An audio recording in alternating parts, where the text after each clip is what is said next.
Today, we remember those who fell in the First World War, their sacrifice and their loss. Why is it that we remember history, and what of the history we forget?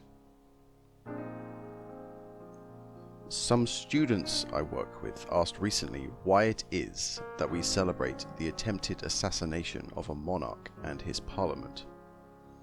It's a fair question. I didn't know how to answer at first. Thinking about it now, the celebration is about the plot's failure and subsequent execution of its plotters. We are effectively celebrating the execution of revolutionaries over 400 years ago. Remembrance of the Great War is quite a different situation, but I wanted to draw your attention to how traditions of historical remembrance come about and change.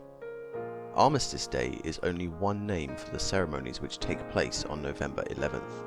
It could be Poppy Day or simply Remembrance Day. In France and Belgium, Armistice Day is a national holiday. It is not in the UK. The US celebrates Veterans Day.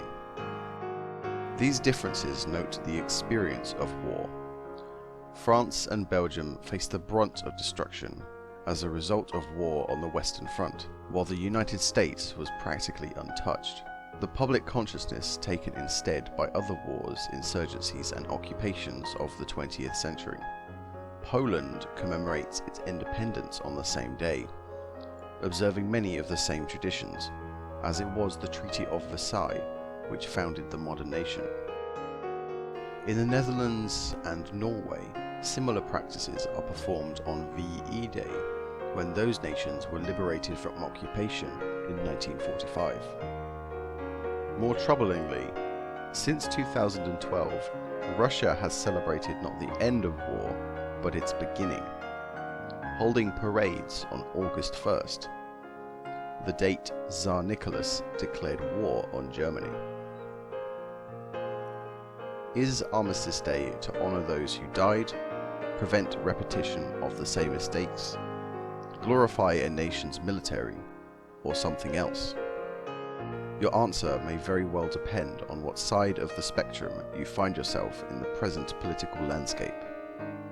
War had been destructive before 1914, but the Great War was the first real, total war, consuming all facets of life into the conflict.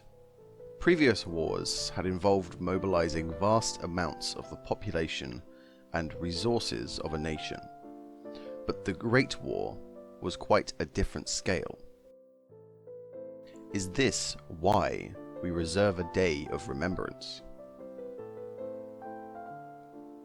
It is worth noting that modern funeral rites were developed in the Victorian era, and many of the ceremonies associated with remembrance are extremely similar.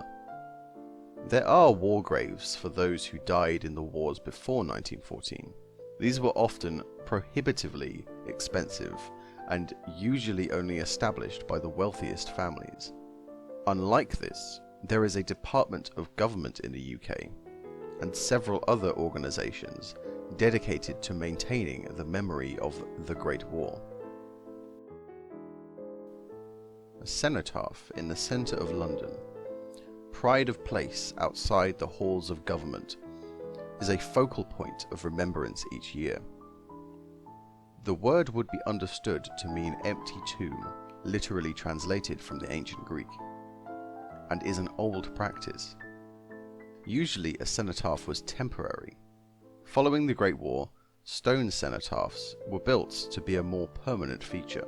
An unknown soldier is similar, a serviceman buried with full honours in a place of high regard. Westminster Abbey in the UK and below the Arc de Triomphe in France. Both these are symbolic of loss, of empty triumph, of paradigm-shifting destruction, and a surrogate for those in mourning. But it's not a practice unique to the Great War. The United States has no less than 5 tombs of the unknown soldier, dedicated to various wars including the Revolutionary and Civil Wars. In Poland, the Tomb of the Unknown Soldier is a monument of Polish independence. Think of a country or a conflict in modern history. There is probably a tomb of the unknown soldier dedicated to it. The purposes and practices of Armistice Day have changed and taken on a very different tone around the world, or been adopted for very different purposes. In the UK, the day's purpose has expanded to include honouring the veterans of wars in the 20th century, and those currently or formerly in the services.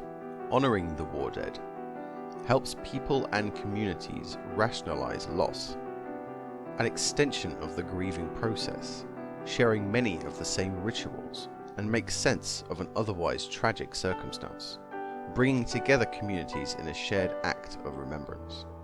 What of other history? History is not just wars and bloodshed, but a story of progress, justice, and civilization. Before you, there were billions living and dying in a world that was vastly different yet not dissimilar. The experience of uncountable lifetimes.